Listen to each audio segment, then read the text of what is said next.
আজকে দীপুমণিরা কোথায়? চাঁদপুরে বিএনপি জামাত গণ অধিকার পরিষদের নেতাকর্মীরা ঘরে ঘুমাতে পারে নাই।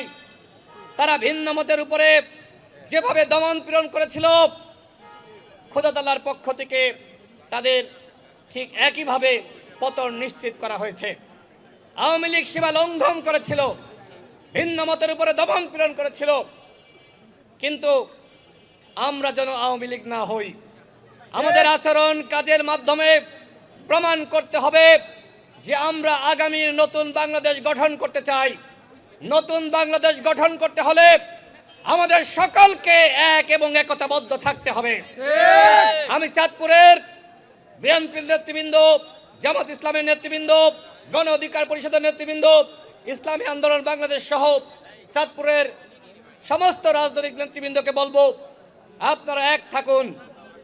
এই চাঁদপুরে আর যেন আওয়ামী স্টাইলে কোনো রাজনীতি ফিরে না আসতে পারে, আর কোনো দীপিমনুর জন্ম না হতে পারে।